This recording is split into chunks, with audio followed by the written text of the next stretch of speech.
다들 안녕하세요. 프로토 91회차 토신 정보방 환급 인증합니다.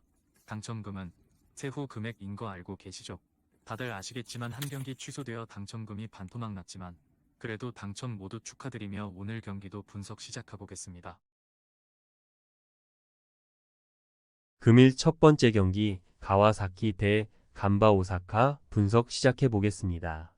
가와사키는 지난주 끝난 리그컵에서 니가타에 연패하며 탈락했다. 아챔이 남아있긴 하지만 최근 수년간 일본을 지배했던 팀임을 감안하면 아쉬운 성적이다. 때문에 남은 리그 일정에서 최선을 다해 유종의 미를 거두려 할 것이다. 리그에서는 최근 두 경기에서 마치다 원정 사고를 비롯해 9골을 폭발하는 등 분위기가 좋았고 이 경기를 통해 3연승에 도전한다. 간바는 삿포로에 역전승하며 순위를 지켜냈다. 또 3위인 마치다와 승점 6점 차기에 남은 일정에서 아챔 엘리트 진출을 노릴 것이다. 그간 탄탄한 수비에도 득점이 안 나오며 고전했었는데 휴식기 이전 마지막 경기에서 멀티골을 터트린 우사미를 앞세워 승리했고 이사와 야마다 등이 공격 전개에 잘 참여했다. 접전을 본다. 간바는 휴식기를 통해 네타 라비가 돌아온 풀 전력으로 이번 원정에 임할 수 있다.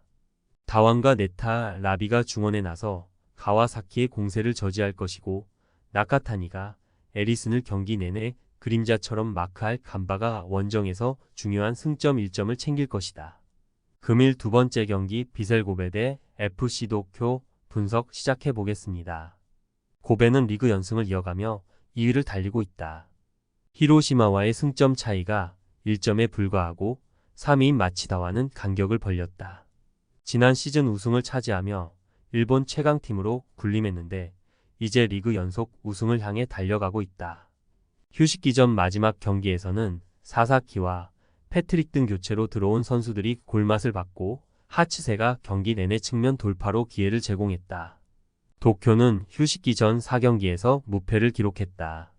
도스의 템백에 무승부를 기록한 것을 제외하면 마리노스와 우라와 등을 연파했다.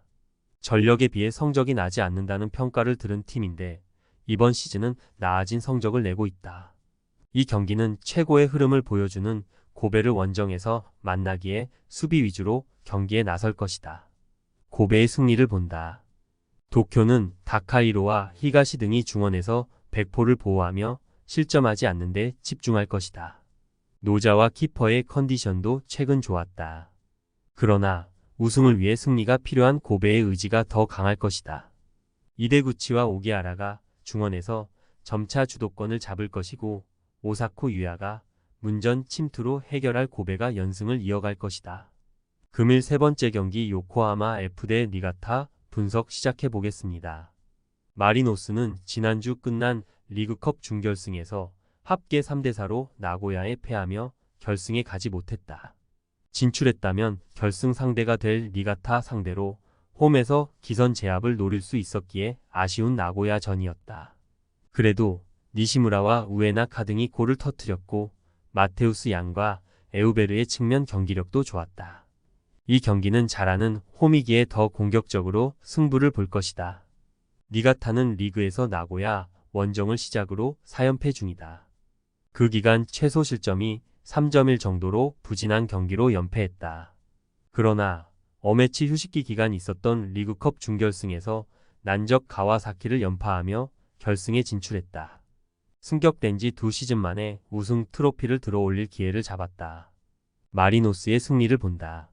니가타는 리그컵 결승 진출과는 별개로 리그에서 안정적인 잔류를 위한 승점이 필요하다. 때문에 피츠제럴드와 토마스 덩 등 중앙 수비를 비롯해 후지와라와 아키야마 등이 수비에 집중할 것이다. 그러나 라인을 내리고 나설 상대를 맞아서도 로페즈의 집중력 있는 한 방을 기대할 수 있고 에우베르가 측면을 휘저을 홈팀이 결과를 낼 것이다. 금일 네 번째 경기 포항 스틸러스 대 수원 FC 분석 시작해 보겠습니다. 포항은 정규 시즌 마지막 3경기에서 승점 7점을 획득하며 상위 스플릿에 진출했다. 연패가 길어진 상황에서 광주의 추격이 있었기에 하위 스플릿 추락도 가능했는데 박태학 감독과 선수들이 원하는 결과를 냈다. 부상자가 많았던 수비 라인에서는 전민관과 이규백, 이태석 등이 역할을 해냈고 오베르단의 수비 보호도 좋았다. 홈에서 맞이할 스플릿 라운드 첫 경기에서는 빠른 윙어들을 앞세워 공격적으로 임할 것이다. 수원FC는 무승이 길었지만 시즌 중반 승점 관리를 잘했기에 상위 스플릿으로 왔다. 이승우의 이적을 비롯해 손준호 리스크 등이 있던 이번 시즌인데 김은중 감독이 선수들을 잘 다독이며 1차 목표를 달성했다.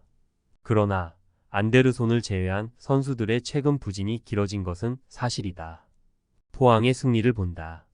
수원은 이재원과 윤빛가람 등이 중원에 나서 수비 상황에서 최종 수비와 간격을 최대한 좁힐 것이다. 그러나 역습으로 포항의 골문을 열 선수가 없는 점이 아쉽다. 완델손과 홍윤상, 김인성과 정재희 등이 특유의 스피드를 앞세운 돌파로 원정팀 수비를 몰아칠 포항이 승리할 것이다. 금일 5번째 경기 광주FC 대 대구FC 분석 시작해 보겠습니다. 광주는 스플릿 라운드로 오기 전 마지막 경기에서 서울에 승리했다. 가브리엘과 아사니 등 외인 공격수들이 벤치에서 교체로 들어갔지만 허율이 골을 터뜨렸고 이건희의 활약도 좋았다. 워낙 전술적인 강점이 있는 이정효 감독이 다양한 전술 변화로 팀의 안정감 있는 승리를 이끌었다. 대구는 잔류할 수 있는 9위지만 최하위와 승점 6점 차에 불과하다. 그래도 지난 전북전에서 선제 2골을 지키지 못하며 역전을 당했었지만 인저리 타임에 박세진의 골로 승리하며 승점 3점을 따냈기에 잔류권으로 올라왔다. 단, 안정적인 순위권 유지를 위해서는 원정에서 최소 승점 1점은 필요하다. 역습 능력이 좋은 세징야와 정치인, 이탈로 등을 앞세울 것이고 전체적으로 수비 위주 경기를 할 것이다. 광주의 승리를 본다.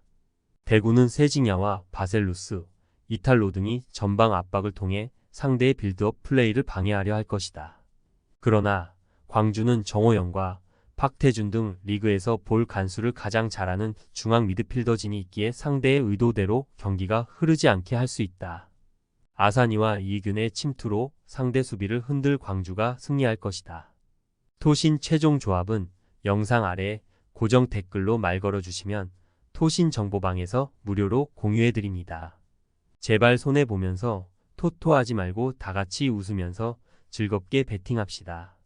함께 하실 분들은 부담 갖지 마시고 편하게 말 걸어주세요.